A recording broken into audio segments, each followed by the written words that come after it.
Books है ना सबके पास ये वाली?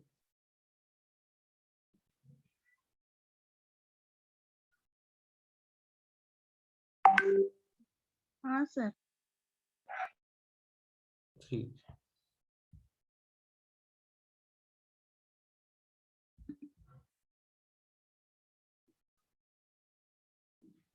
तो बेसिकली सेकंड चैप्टर में क्या होता है, पहला चतुष्क चरक का सूत्र स्थान का। तो अब सेकंड चैप्टर में सामने के 2-4 पेज इंपॉर्टेंट तो हैं, लेकिन उसको इंक्लूड इसलिए नहीं किया क्योंकि वो कवर नहीं हो पाएंगे उस लेक्चर में। सबसे मेन पार्ट यहाँ का होता है जो 28 यवागु चरक ने बताए हैं, 28 टाइप के यवागु बताए हैं जो बहुत सारे अलग अलग रोगों में दिए हैं। अब वो सबसे ज्यादा डिफिकल्ट होता है एक्चुअली कि 28 के श्लोक को भी पहचानना और उनको ये समझना कि कौन सा यवागु किस में दिया है। तो ये समझ में नहीं आता, याद भी नहीं होता इजीली, है ना।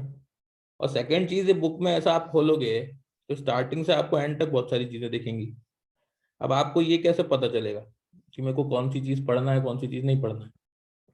सबसे इंपॉर्टेंट पॉइंट ये है कि आपको पता होना चाहिए कि क्या पढ़ने का काम का है और क्या नहीं काम का है। क्योंकि आप पढ़ते भी जाएं, बहुत सुबह से शाम तक मेहनत कर रहे हैं, 24 घंटे में से 13 घंटे पढ़ रहे हैं, लेकिन पढ़ गलत डायरेक्शन में रहे तो वो फायदा नहीं है ना। जैसे पहला श्लोक है, इसमें सिर्फ इंट्रोडक्शन दिया है 28 बाबू का, है ना, कि अतूर्व पवक्ष्यामि यवागुर विविधौषधा विविधा नाम विकाराणाम तत्साध्य नाम निवृत्त है। मतलब अनेक रोगों की निवृत्ति के लिए भिन्न भिन्न औषधियों द्वारा युक्त यवागुओं का वर्णन चरक ने किया है। यहाँ से क्वेश्चन सिर्फ इतना है अपने को कि 28 यवागु वर्णन। टोटल चरक ने सेकंड चैप्टर में कितने यवागु बताए? तो यवागु टोटल 28 बताए, बस। उसके अलावा कुछ याद नहीं करना है। अब उसको भी नहीं तो बिना गाइडेंस के या बिना क्लासेस के जो बच्चा करेगा तो वो पूरा शुरू से आखिर तक करते बैठ जाएगा कि मेरे को क्या छोड़ना है क्या नहीं छोड़ना है, तो पता ही नहीं चलेगा उसको। उसके बाद विमर्श दिया हुआ है नीचे, इस बुक में विमर्श होता है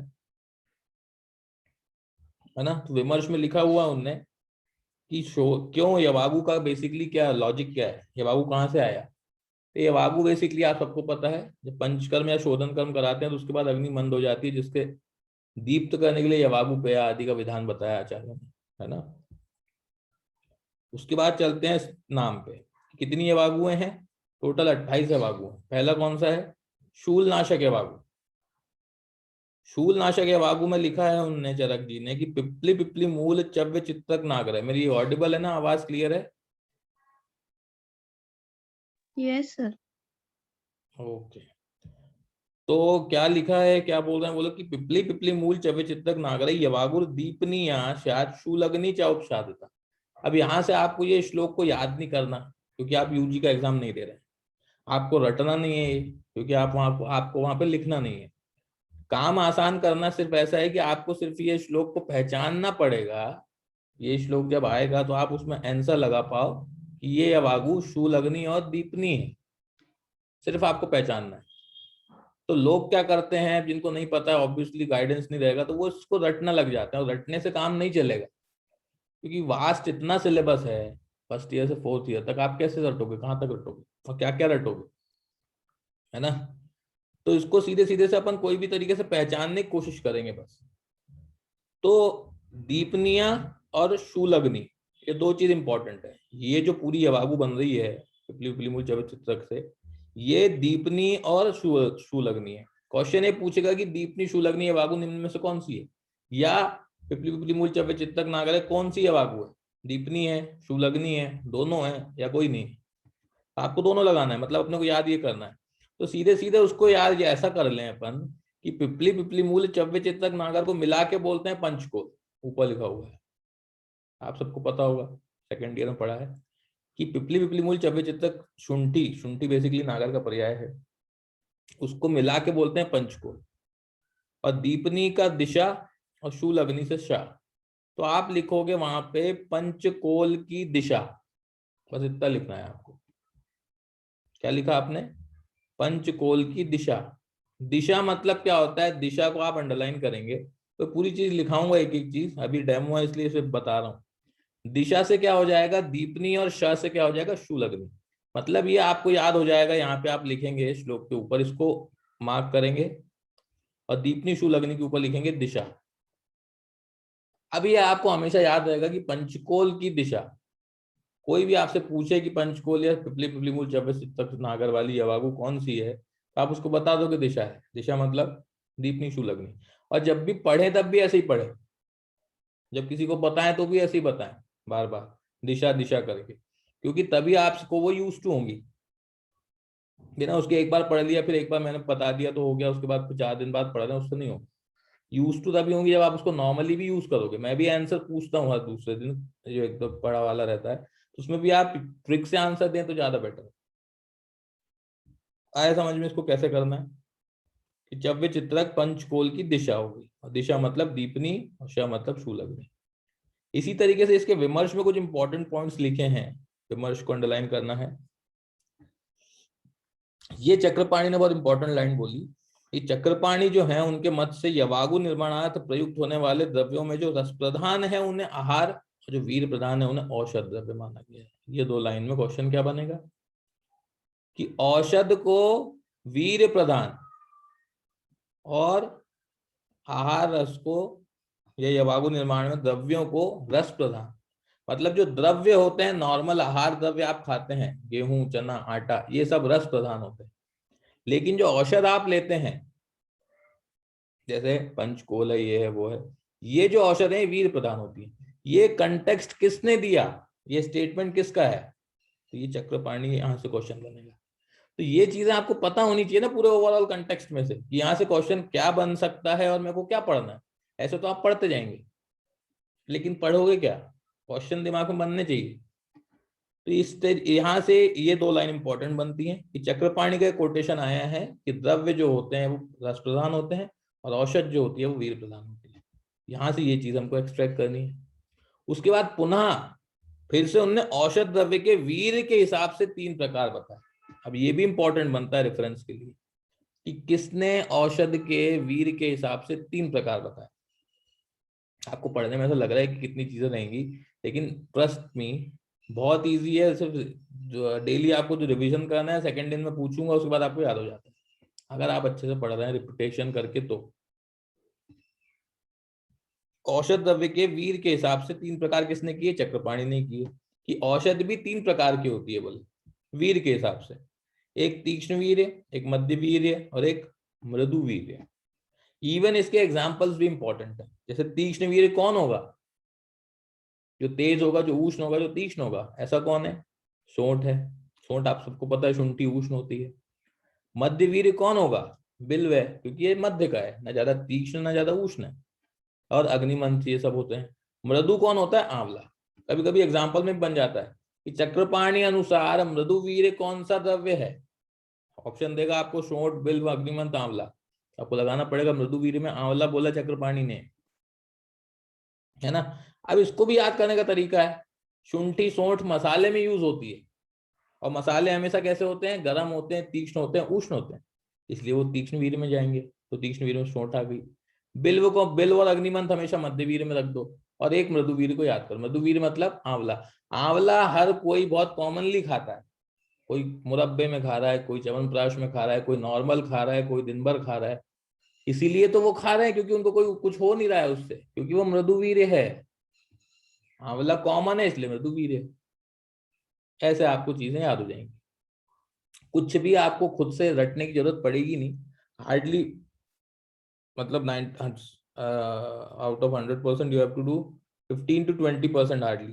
क्योंकि वो कुछ ऐसी चीजें होती है, जैसे अब संख्या है, एनाटमी है, ये सब चीजें मैं आप कैसे बताओगे, वो तो आपको खुद करनी पड़ती है। डीजी की ड्रग्स हैं। बाकी 80 to 85% सिलेबस हम लोग ऐसे ही कोरिलेशन और उसके आधार पे कर लेंगे, जिससे आपको अपने तरफ से एफर्ट्स कुछ भी नहीं देने हैं। सिर्फ आपको इतना करना पड़ेगा कि मैं जितना बताऊं उतना रिपीट करके आना है ना। उसके बाद क्या किया उन्होंने, उन्हीं 3 वीर जो थी चक्रपाणी ने, उन्हीं जो 3 वीर हैं, तीक्ष्ण मध्य और मृदु, उन तीनों की मात्राएं भी बताई कि तीक्ष्ण वीर अगर औषध है, कोई भी आप खुद अपने मन से सोचो कि एक द्रव्य जो है वो उष्ण तीक्ष्ण है, तीक्ष्ण वीर है, उसको आप कितनी मात्रा में दोगे, कम दोगे या ज्यादा दोगे। ऑब्वियसली वो तीक्ष्ण है, उष्ण ज्यादा दिक्कत करेगा, इसलिए उसको कम मात्रा में देंगे। तो तीक्ष्ण वीर की मात्रा उन्होंने 1 कर्ष बोली, मात्र 1 कर्ष। मध्यवीर की उनने 2 कर्ष बोली, और मृदुवीर अगर ज्यादा अच्छी है, मृदुवीर में तो देखो कोई दिक्कत नहीं है, वो दिक्कत नहीं देगी, इसलिए उसकी मात्रा 4 कर्ष बोल दी। तो 1 कर्ष, 2 कर्ष, 4 कर्ष। 3 चीजें हमको एक्स्ट्रा मिली यहाँ पे विमर्श में। क्या? एक तो चक्रपाणी ने रस प्रधान को, आहार द्रव्य को रस प्रधान और औषध द्रव्य को वीर प्रधान बोला। उसके बाद उन्हीं औषध द्रव्यों को 3 में डिवाइड किया कि ये औषध द्रव्य वीर के अकॉर्डिंग 3 टाइप्स के होते हैं, मृदु, मध्य और तीक्ष्ण। तीक्ष्ण क्या होते हैं? मसाले, इसलिए शुंठी आई। मध्य में बिल्व अग्निमंथ आया। मृदु कौन है? आंवला, क्योंकि सबको ही आंवला खाता है इसलिए मृदु है। इसी अकॉर्डेंस में उनने उन तीनों के मात्रा अनुसार भी भेद किए कि तीक्ष्ण वीर्य अगर औषध आपके पास है तो उसको कितनी मात्रा में दोगे, तो 1 कर्ष में दे देंगे। मध्य है तो 2 कर्ष, मृदु है तो खाते जाओ 4 कर्ष। ऐसा क्लियर है ये वाला शूलनाशक एवागू और विमर्श? इसके अलावा इस पैराग्राफ से कुछ नहीं पढ़ना।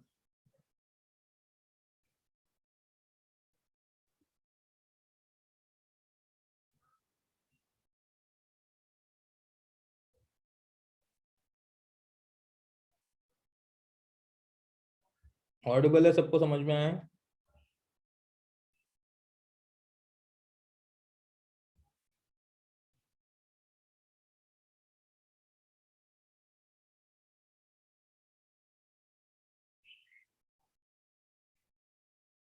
हेलो, हाँ सर। क्लियर आवाज है मेरी? हाँ सर। समझ में आया ना ये? हाँ सर। ठीक है। इसी क्रम में आगे पहली एवागू अपन ने पढ़ी पंचकोल वाली। पंचकोल की क्या हो गई? पंचकोल की दिशा। सेकंड एवागू आती है ददित्य बिल्व चांगेरी तक्र दाड़िम साधिता पाचनी ग्राहिणी पेया सवाते पंचमूली की। सवाते पंचमूली की है ना। 2 और 3 दो एवागू हैं एक ही श्लोक में एक्चुअली। ददित्य बिल्व चांगेरी तक्र दाड़िम साधिता होती है पाचनी ग्राहिणी, और सवाते पंचमूली की मतलब वातज अतिसार नाशक होती है पंचमूल साधित एवागू। इसको अंडरलाइन करना है, यहां से एक ब्रैकेट बनाना है ऐसा, और ये इतनी लाइन जो है वो एक ब्रैकेट की, मतलब ददित्य बिल्व चांगेरी वाली यवागु जो है वो क्या है? पाचनी और ग्राहिणी है, और पंचमूल साधित यवागु जो है वो वातज अतिसार नाशक है, सवाते लिखा हुआ है यहाँ पे। तो 2 यवागुए हैं इसमें। अब ये बोल रहे हैं ददित्य बिल्व चांगेरी तक्र दाड़िम साधिता पाचनी और ग्राहिणी। एक एक बात बताइए, सबसे श्रेष्ठ पाचन करने में कौन सी चीज होती है?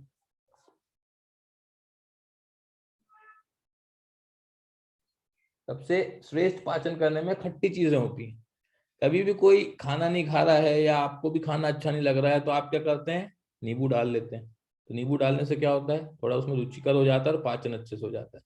खाने के बाद हमेशा तक्र पीते हैं, तक्र भी बड़ी रोचन मतलब रुचि से पीते हैं क्योंकि वो पाचन अच्छी है। तो कभी भी पाचनी और ग्राहिणी, पाचनी का अगर मत आए तो पाचन के लिए हमेशा खट्टी चीजें काम की रहती हैं। तो जितनी चीजें हैं यहाँ पे सब खट्टी हैं। आप देखो ददित्य खट्टा होता है, चांगेरी, तक्र, दाड़िम, सात, दाड़िम मतलब अनार, अनार भी खट्टा है, तक्र भी खट्टा है, चांगेरी भी खट्टा है, ददित्य भी खट्टा है। तो क्या लिखेंगे अपन इस लाइन के लिए कि खट्टी चीज से पाचन, बस इतना लिखना है। याद कुछ नहीं करना, श्लोक रट्टे नहीं बैठना, सिर्फ स्मार्टली उसको पहचानना है और आंसर लगाना है। पाचनी ग्राइंड कौन हो गया? खट्टी चीजें पाचन कराती हैं, सीधी बात। तो ददित्य बिल्व चांगेरी आपको देख के समझ जाओगे आपकी ये खट्टी चीजें हैं, मतलब पाचनी में लगेगा। ये हो गई पाचनी ग्राहिणी। दूसरी होती है सवाते पंचमूली के, मतलब वातज अतिसार नाशक एवागु कौन सी होती है? पंचमूल साधित, है ना। पंचमूल साधित जो होती है, पंचमूल अगर खाली बोलता है तो आपको लघु पंचमूल ग्रहण करना है, हमेशा याद रखना। अगर कहीं ओनली पंचमूल आया है तो आपको उससे लघु पंचमूल ही लेना है। तो क्या लिखा है? लघु पंचमूल के क्वाथ से सिद्ध पेया वातज अतिसार में हितकर होती है ना। तो इसको कैसे याद करेंगे कि पूरे जमाने को पता है दशमूल और पंचमूल सिद्ध बस्ती जो होती है वो सर्वश्रेष्ठ वात को हरने वाली होती है। तो क्या लिखेंगे यहाँ पे अपन? वात इक्वल्स टू पंचमूल। पंचमूल जो ड्रग की वो है, कॉम्बिनेशन है, वो वात के लिए ही बना है।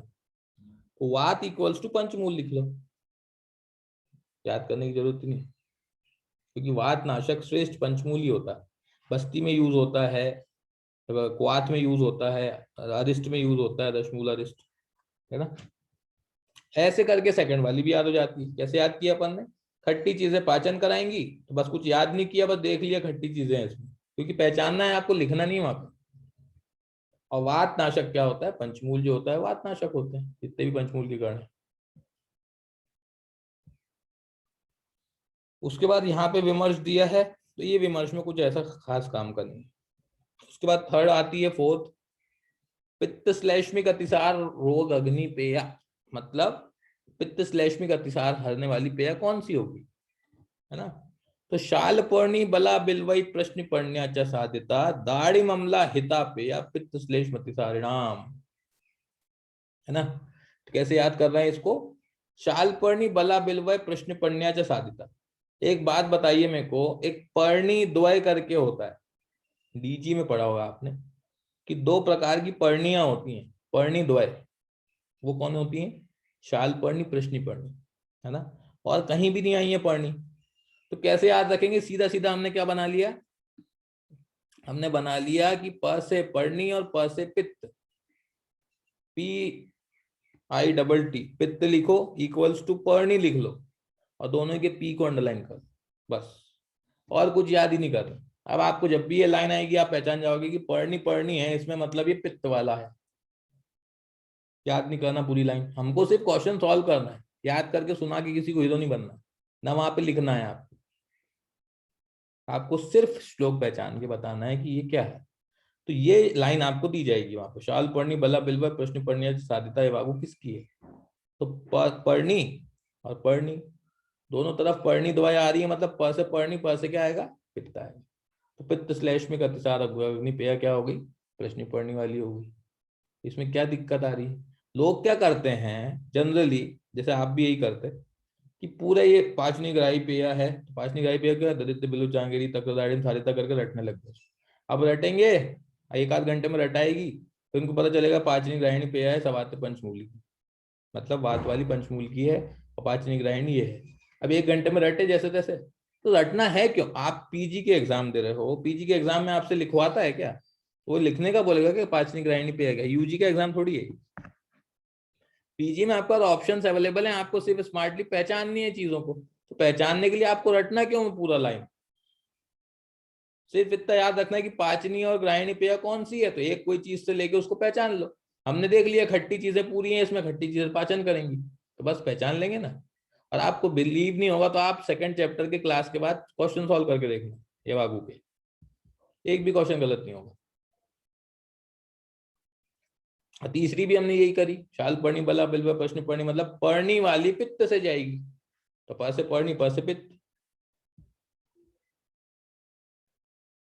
क्लियर? Yes sir. उसके बाद सेकंड लाइन ये बोल रहा है कि दाड़िम अम्ला हिता पेया, मतलब ये जो यवागु है इसको दाड़िम या कोई खट्टी चीज से बनाकर सिद्ध करना चाहिए।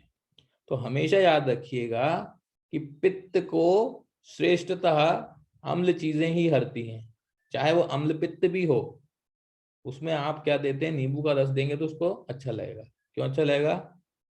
क्योंकि पित्त में अम्ल पित्त भले ही हो रहा है, लेकिन अम्लीयता जो है वो सामता के कारण है। उसमें आम बन गया है और पित्त का आम से कोरिलेशन हो गया है, इस कारण वो दिक्कत दे रहा है।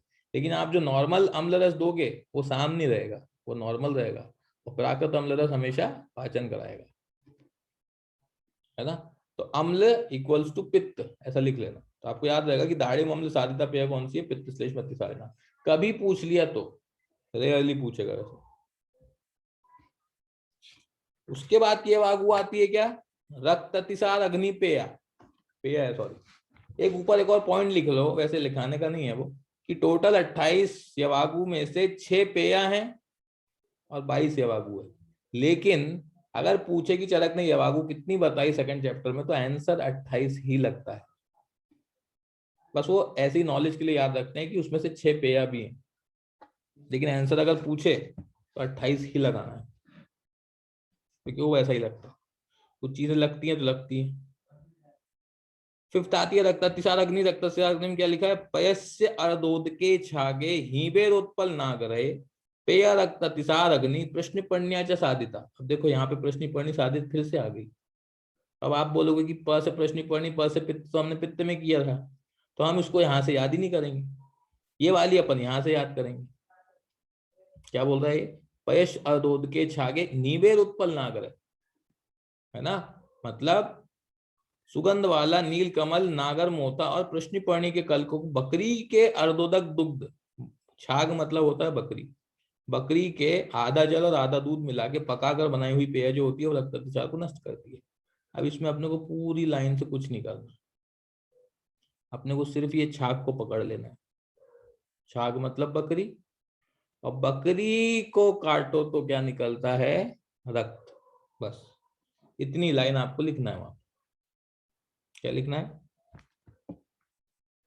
बकरी को काटोगे तो रक्त निकलता है, मतलब बकरी वाली अवागु जो है वो किसकी है? रक्त अतिसार की, ये आपको पता चल गया।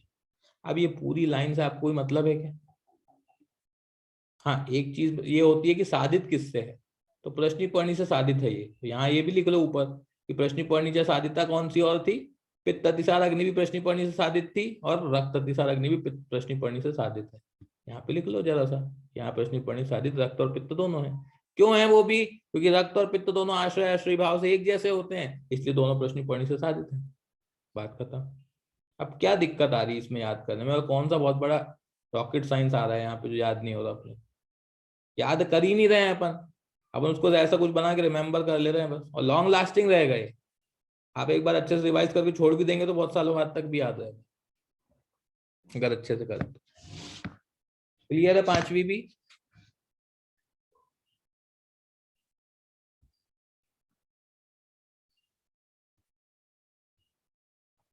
उसके बाद के कुछ रेफरेंसेस आए हैं विमर्श के, उसमें भी कुछ इतना खास नहीं है।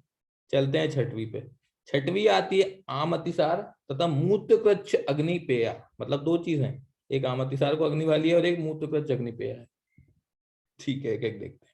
तो दद्यात अतिविषाम पेयाम सामे सामलाम सनाग्राम। सामे मतलब आम अतिसार में अतिविषा से सिद्ध पेया हितकारी होती है। तो आम और अतिविषा ऐसा याद करना है। कैसे याद करेंगे? आम अतिसार लिखा है ना, आम अतिसार, आम अतिसार को लिखो और इक्वल्स टू करके अतिविषा लिख लो। दोनों में अति अति आ रहा है, पर दोनों को अंडरलाइन कर लो। फालतू की चीजों का लोड लेके याद करके कुछ नहीं करना है। याद करेंगे कब करेंगे? सब अच्छे समझेंगे जब एंटर कर देंगे पीजी में, तब 3 साल आपको यही करना है। पर एंट्रेंस के लिए तो ये करना पड़ेगा ना, क्योंकि पीजी में जाने के लिए एंट्रेंस क्लियर करना पड़ेगा, और एंट्रेंस ऐसे ही क्लियर होगा। अगर आप क्वालिटी में घुसे तो आप चीजें कवर नहीं कर पाएंगे, इतनी ज्यादा चीजें। जो बच्चे पिछले वाले भी कुछ डेमो में जुड़े हुए हैं जो अभी करंट सेशन के जिनके एग्जाम, उनसे पूछो आप, इतना वास्ट सिलेबस है, आप कहाँ तक क्वालिटी को देखोगे? पहले आपको कैसे भी करके चीजों को अपने दिमाग में रख के क्वेश्चन सॉल्व करने हैं बस, बाकी तो आप पीजी में एंटर करने के बाद देख ही लोगे, है ना। लोग थोड़ा ज्यादा डीप घुसने की कोशिश करते हैं, एक्चुअली उस कारण वो रह जाते हैं, ये भी एक पॉइंट है। तो यहाँ पे हमको सिर्फ ये याद करना है कि अतिविषा सिद्ध पेया आम अतिसार में काम करती है। तो आम अतिसार लिखो इक्वल्स टू करके अतिविषा लिख दो, दोनों में अति अति को अंडरलाइन कर दो। अतिसार मतलब अतिविषा और आम अतिसार मतलब आम अतिविषा, खत्म। दोनों में अति अति आ रहा है ना, आम अति और अतिविषा। इतने तो याद करना है, ज्यादा टेंशन लेनी क्यों है? तो याद हो गई अपने को, अतिविषा आम अतिसार अग्नि है। सेकंड वाली आती है मूत्रकृच्छ। मूत्रकृच्छ में क्या है? स्वदंष्ट्रा कंटकारीभ्याम मूत्रकृच्छै सफाणितम। अब सबको पता है, जनरली जो ओपीडी में रहते हैं सब, आप लोग भी आधे इंटर्न आधे फोर्थ ईयर है, कि मूत्रकृच्छ की सबसे श्रेष्ठ औषध अगर कोई है वो है गोक्षुर। सभी देते हैं, गोक्षुर आदि गुकुल देते हैं, है ना, गोक्षुर चूर्ण देते हैं। तो स्वदंष्ट्रा मूत्रकृच्छ में आएगी ही आएगी, और कौन आएगा? मूत्रकृच्छ रोग में गोकुरु और भटकटैया के मूल के क्वाथ से बनाई गई पेया। हाँ, इसमें ये इंपॉर्टेंट है कि फाणित से सिद्ध करना है इसको, या फाणित के साथ या फाणित मिला कर देना है, राब फाणित, इसको भी बहुत अच्छे से याद कर सकते हैं अपन। कि स्वतंत्रता तो है, लेकिन उसको देना काय के साथ है, ये भी पूछता है कि सफाणित या फाणित मिलाकर कौन सी वागु देते हैं। तो फाणित में ये फेन को अंडरलाइन करो, फाणित को अंडरलाइन करके ऊपर लिखो फेन। फेन मतलब क्या होता है, झाग, और झाग काय में आएगा, मूत्र में ही आएगा ना, और काय में आएगा। तो बस पाणित में फेन दिखा अपने को, फेन काय में आता है, कोई भी लिक्विड पार्ट में या मूत्र में, तो बस मूत्र कृत सिद्ध वाली सफाणित हो गई। आया समझ में, कुछ याद करना पड़ा, सिर्फ चीजों को समझा है और उसको कोरिलेट किया है, एक चीज भी रटी नहीं है। क्लियर हो रहा है?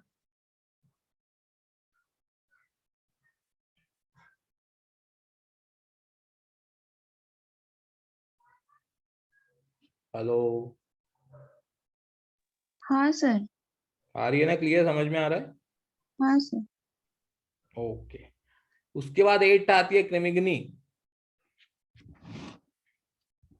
अब क्रिमिग्नी क्या होता है, क्रिमिग्नी बस हार्डली आखिरी मिनट की क्लास है। क्रिमिग्नी भाग होती है विडंग पिपली मूल शिग्रु अभिर मरीचेन च तक्र सिद्धा यवागु शात क्रिमिग्नी सुवर्चिका। सुवर्चिका इंपॉर्टेंट है यहाँ पे, कि ये सुवर्चिका से देना है, ऊपर फाणित से दे रहे थे, सुवर्चिका से दे रहे हैं। सुवर्चिका मतलब क्या होता है, सज्जी छार, और छार हमेशा क्षरण करने का काम करता है। छार, ये सुवर्चिका के ऊपर लिखो, छार मतलब क्षरण, और क्षरण करके किसको निकालना है हमको, कृमि को। क्षरण किसका करना है, जिसको निकालना है, तो निकालना किसको रहेगा, कृमि को ही निकालना है ना, ऑब्वियसली।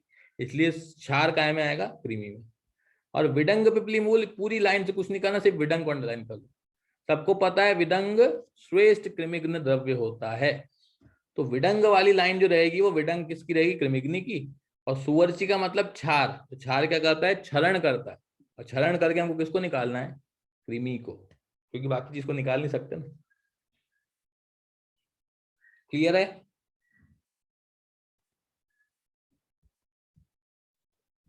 ये 40 मिनट की क्लास आपकी हो गई, अगली क्लास का और मैं नोटिफाई करूंगा, है ना, अगर जरूरत पड़ेगी तो।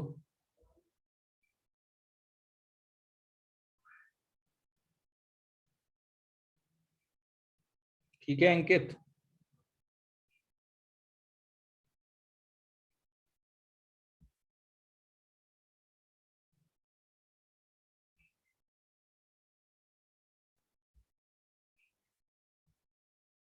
मैं रिकॉर्डिंग और शेयर कर देता हूँ आप लोग को, ये ग्रुप पे आपको पर्सनली भेजेगा, जिसको रिकॉर्डिंग चाहिए वो पर्सनली मैसेज कर दे, है ना, तो रिकॉर्डिंग दे देते हैं।